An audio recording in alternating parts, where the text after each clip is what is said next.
MNU is trying to move the aliens for humanitarian reasons, but the real focus, just as it has been right from the beginning, is weapons. MNU is the second largest weapons manufacturer in the world. You know, we assumed that we'd be able to pick up the alien laser gun and just be able to shoot, but it didn't work like that. Because as we discovered, their technology is actually engineered in a biological manner and interacts exclusively with their DNA. So it just doesn't work with humans, and it's as simple as that. This is basically a guy, and there's 3 humans here, basically trying to make a warning, you know. He's saying, I've killed 3 humans, watch out for me. Whether it's Planet of the Apes or WALL-E, science fiction has retained a unique ability to address social and political issues in a way that few genres do.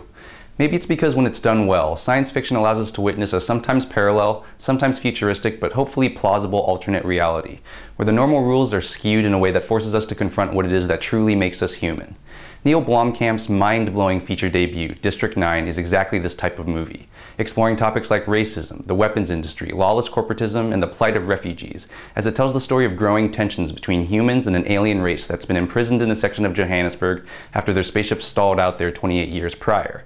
But District 9 is so creatively told, beautifully executed, and endlessly compelling that I consider it the best movie of the year so far. The busted spaceship contained about 1.5 million aliens who are commonly called prawns as a derogatory slur due to their crustacean-like features. While the aliens are clearly a more technologically advanced race, most of the aliens on the ship were low-level workers, and with their leaders dead, a lack of resources, and with no concept of private property in prawn culture, District 9 soon became a giant, violent, crime-infested shantytown. Nigerian gangs, the only humans who live in District 9, quickly started exploiting the aliens for their criminal enterprises. With fear and anger by humans of all races growing at these unwelcome visitors, District 9 was soon walled off from the human population. The job of policing and providing services for the aliens has not been taken up by a government, but by Multinational United, or MNU. MNU is basically a fascistic nightmare in the true sense of the word. Like if you combined a mercenary army like Blackwater, a giant weapons manufacturer like Lockheed Martin, and a giant conglomerate like General Electric into one enormous company that also performed governmental and bureaucratic services. And as recent history in Iraq, Afghanistan, and the US has shown, asking private corporations motivated solely by profits to perform governmental and humanitarian functions can be a recipe for disaster. The film's main character is a nebbish MNU bureaucrat named Vickis, played by Charlton Copley. Vickis has just been promoted by his father-in-law, who's the head of MNU, and has been placed in charge of the eviction of all aliens from District 9 so they can be moved to District 10, which is essentially a concentration camp far outside the city limits. Vickis is a true believer in the fairness and benevolence of MNU and its mission, but after being exposed to a mysterious substance, Vickis begins to learn the truth about District 9, what MNU is trying to do there, and what it really means to be alienated. One thing that makes District 9 so compelling is that it's largely presented in documentary and handheld style, complete with talking head and man-on-the-street interviews, footage from newscasts and security cameras, and cameras placed right in the action so blood and alien goo splatters on the camera lens.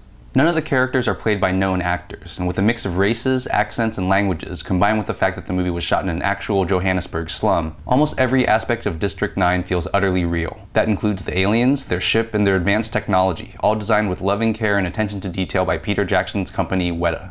Director and co-writer Neill Blomkamp has said that District 9 would not exist without his experience growing up in Johannesburg at the end of apartheid, which he described as a, quote, racially charged powder keg city, an urban prison. But instead of invoking the oppression of blacks by whites, District 9 is about how humans of all races and social strata treat those who are perceived as inferior, whether they be refugees, migrant workers, the poor, or simply look different. District 9 is also dead on with its portrayal of the military-industrial complex, where companies like MNU, Raytheon, and Northrop Grumman are eager to unleash a new generation of devastating weapons on the world if it turns a profit.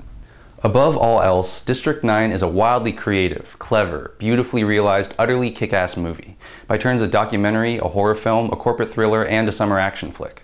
But it's the intelligent, never preachy, never condescending, but always powerful social and political commentary that elevates District 9 to a modern classic. You heard me.